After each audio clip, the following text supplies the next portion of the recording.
We didn't hear Josue's trade deadline thoughts. What were your thoughts from yesterday? Yeah, that's right. Right. Yeah, what do you got, Joe? I love it. I mean, listen, 2 second-round picks, Jeff Teague, yeah, of course. I mean, obviously the biggest if is what's going to happen during the offseason. But, I mean, for his skill set, for someone like Evan Fournier, the way he's going to match in this team and, you know, Danny Ainge, what he has, obviously he's crazy about it.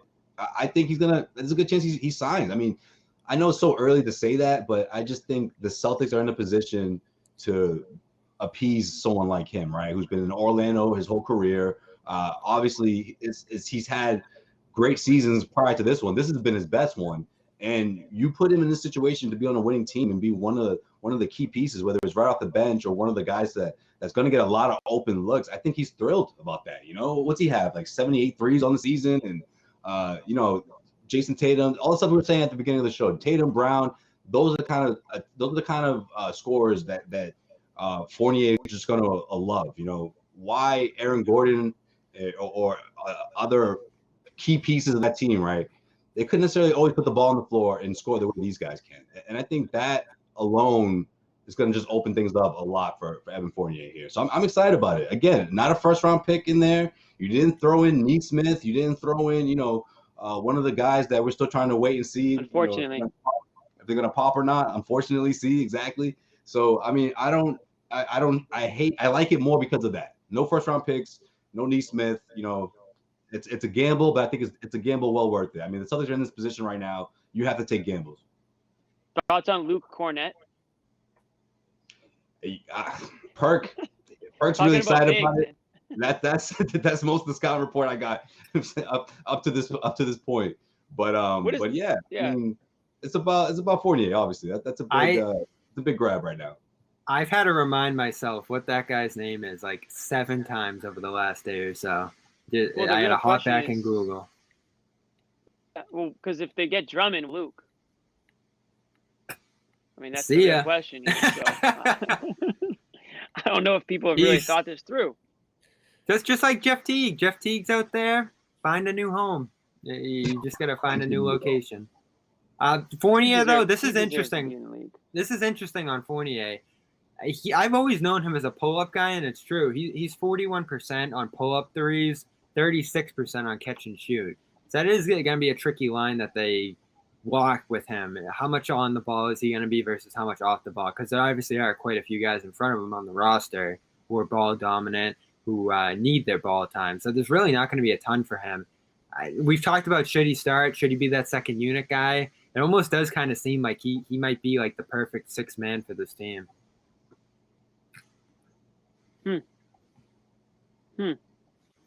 I love how people are bringing up, or at least Scal did, or other people have too, the whole Isaiah Thomas thing.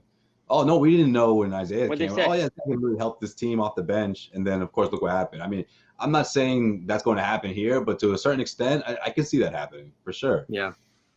He's going to be Isaiah. I don't think he's going to be putting up 29 a game like Isaiah did, but, you know. He's going to be Isaiah. Mo Wagner's going to be Jonas Jerebko. And our guy Luke. I'll take it. Jonas. He's going to be Luigi Datome. It's going to be the same thing as 15. Oh, there's only one Luigi Datome. Jerebko, he was really cooking right before he got traded too. So that's what I think when I see Wagner. I'm like, this guy's got nothing. But when Jerebko came over, I remember distinctly, I'm like, this guy's not going to do anything for them. And then he ended up becoming a real rotation guy. I don't know what to think about Wagner. The numbers are horrifying, but who knows? John, we got into a Jerebko talk. John's not having it. He's mad. No, I mean, let's not talk about. We're sitting here trying to talk about finding minutes for Drummond and Rob and Tristan. Like, let's not talk about Wagner. I like what I saw Wagner tonight. Little hustle during the quarter 3. Took a shot to the face. I liked when he took it to the rim and missed a layup. That was actually seeing him put the ball on the floor like that. But that was a pretty good drive. The spin move, yeah, that was. Yes, I wonder if he can play some 4. I didn't think he had that. Slapped Grant's butt. I don't think he thought he had that either. Already. He was surprised when he got there. He was like, "Oh, I almost made that." Whoa, what am I doing here? All right. He kind of had like a smirk, like, "All right, I like it." Yeah. I don't know. I'm just glad they gave this team a chance. And that's really what they have here. Yeah. And yeah, you're right. Wagner and Luke. What's his last name? Kornet. Kornet. Yeah. They don't matter. But Fournier in particular gives this team a chance. It costs nothing. I know you want to tank, John, which I still don't see the reason. I don't want to tank. If they happened to just lose enough games to fall out of the playoffs, I don't think it'd be the worst thing. That's the same thing. Right. Sound like the worst No, thing. tank is tanking is deliberate. Tank is deliberate. Tank is trade away all the good players so the players who are left can't possibly win. That's tanking. Okay. No, but I thought you meant no. I don't think he meant. Bob, you didn't mean John wants to see the team blown up. I thought you meant you wanted to see them start benching guys. He just wants them to fall into the lottery, which like how much would they gain? Which is what Bobby wanted Shut for the down last 2 months. Tatum, Well, no, I said go one of two ways: improve or do that, and they improve. So you guys just want to go off. You wanted to sell. I don't think selling was the right play. But that's the difference. Right. Yeah. And then what I said is this: they're not going to tank, and they're not going to win the title, so they're going to end up in the playoffs most likely, and they'll lose in the first or second round, most likely. But if they can at least play with some passion, play with some heart, I think a lot of fans will at least pull less of their hair out for the remainder of the season. Jimmy, I mean, yeah, that's a good point. It's been excruciating. We've done this post-game show every single night. Obviously, we started last year when they came into the bubble, and we've been doing this. I mean, we have not taken a night off. So it's exhausting talking about losing the team, win one, lose one, win one, lose one, or in the case of this team, lose way more than they've won since their 8-3 start. It's exhausting. It's depressing. It's demoralizing. We follow this team. You want to see them. We would much rather watch them play well and have something to talk about instead of the, one up, one down, one up, one down. So yeah, and you're right. The effect, the psychological effect it has on guys like Tatum and Brown and sulking and this and that. And Ainge said it in his presser today, 8:30 a.m. Bobby didn't get up in time for it, but I answered the bell. I answered the bell, so I was in there. We're all on that 2 a.m., 3 a.m. schedule, right? So I told you guys, you between 3 and 6. That's the only time you can. 3 to 6 now. Oh, I missed 2 to 6. I missed the part. I missed the part where John asked Danny. Danny, would it be the worst thing if you just slid outside the playoffs? Would that be the worst? So Danny, what are you doing? I love the beginning of it too. Like he's like, "Hey, how's it going?" I think it was Corrales. He's, "Good morning, John. How are you feeling?" He's like, "I slept, so I'm feeling good." Yeah, exactly. That's Danny. All right, I'm good. We all came on here. Go ahead. Yeah. No. The point being is, what were you gonna say? I'm going to give Bobby credit here because the thing that he said was what Bobby was saying, which was the reason Bobby's main point of why they had to do something was you can't do it to these guys, and that was our reasoning for not tanking. You couldn't sell pieces off. That would look bad. But Bobby's point of improving whether or not you can get deep into the playoffs because you can't do it to these guys, that was actually whether or not it's entirely true and the entire reason why Ainge did it. That's what he said was the impetus for making this trade was I felt we were down and we needed something, and I didn't necessarily want to trade this year for a theoretical rental player like Fournier is in a contract year, but I felt I had to do it because I had to give those guys something in that room because I felt like we were sagging. So if that's true and if that's the real deal, Bobby, you were saying that like you got to do something for these guys because eventually, like if they keep going out there, it's gonna explode like a bomb. They're gonna get bummed out. So that was good for Danny. Well, they already were. I mean, yeah. I was calling them the Boo-Hoo brothers, Tatum and Brown. I mean, you ever seen two more miserable like guys out in the court? Because they were getting the blame. Their GM was coming down on them. Their play-by-play guy was coming down on them. And everyone and Paul Pierce had a lot more fun than those two. I don't know. Well, yeah. Yeah, and they sucked. And Twan got all the blame. Remember that? Twan used to get all the blame. Twan's like, what? I can't hear you over this three. Yeah. But Brown and Tatum. Poor credit to these guys. They've eaten a lot this year, and I know they haven't been the best. We've called them out at times. But they go to 2 Eastern Conference Finals in 3 years, carry this team through both those runs, And then they come out here with Semi Ojeleye and Grant and Theis, and just those are like their fourth best players on the team, and Thompson's just slouching. And because of all of that, they're going to get called out as, not being good enough, not having what it takes to be all-stars, high-level players. And that it even continued late into this week. Oh, you might have to trade one of these guys. No, what they needed was a little bit of support and a real roster around them. This roster coming into the year was a joke. And I know you guys made the argument that you should have held up for something better with the TPE. But Zarin knows this. The team knows this. There really isn't like a golden egg in the offseason that would have been a perfect 28. It kills to use 17 of it, but they got a really good player for nothing. So you take that. That was the TPE. Like, you get a really good player for nothing. I know. It's less that, Bob. Go ahead, Josue. Well, no, that's exactly what right before we sign off, right before the deadline, right? Or the last post game show we had.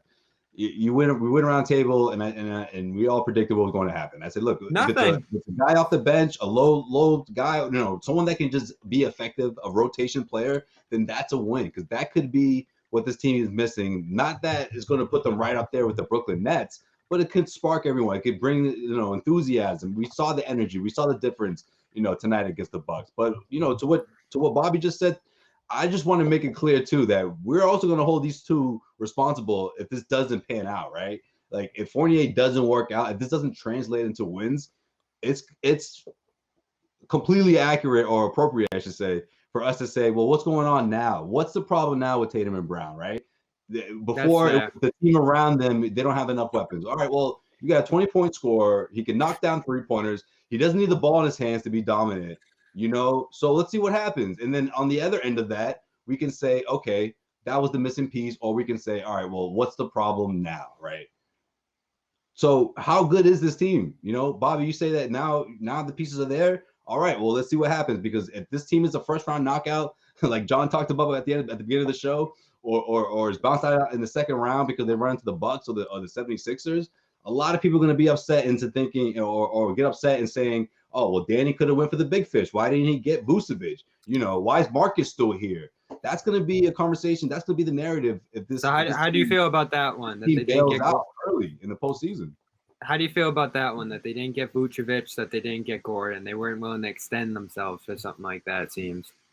We talked about it before the deadline. Does either one of those players make this team, way better than the Nets? Does that make them right up there in the NBA Finals right away? No. If that's the answer, then you hold on to Marcus and let's see what happens in the offseason. See if there's another, perennial all-star or someone of that caliber that you can reel in here. Here's the problem, and this is the problem with where they are. It's not that Fournier doesn't make them better now. It's not that you don't know what you could have done with the TP in the offseason. It's that to re-sign Fournier, to re-sign Smart, to extend Rob, to have Tatum's contract kick in, you're flying into the tax and you're going to have an insanely expensive team that is not championship caliber. And so you're spending crazy amounts of money on this team, which is still not at the level that can compete for a title, and with very little opportunity to improve them unless you hit a home run in the draft or somebody develops in ways that you don't see coming.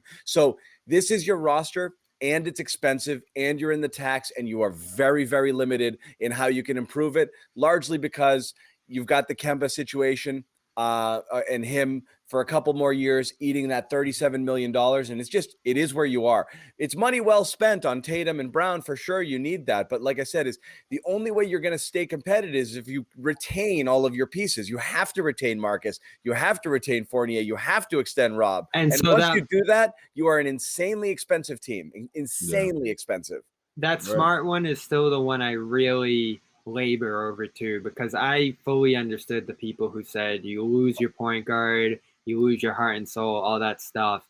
But just from a strictly roster management perspective into the future, there's a real case for doing. I don't know if I could have got it done because Denver did ratchet up the offer and we talked about that. But if and Ainge said today, Smart wasn't on the table. It was completely made up. And I believe that. That was probably Orlando really pushing for him. If they had the chance to do Smart for Gordon and then pull in Fournier and Gordon, so you get a 2-for-1 sort of here, depending on how he does in Denver, that could be a tough one to live down because I think Gordon could have been a really nice upside piece into the future for this And team. you can't sign and trade, is that right? Yeah. No, the ways to improve in this offseason aren't great. It's essentially going to be keep this group together. You have to run it back. This team, as they finish this year, is your team at best next year. Not to mention, and that's it.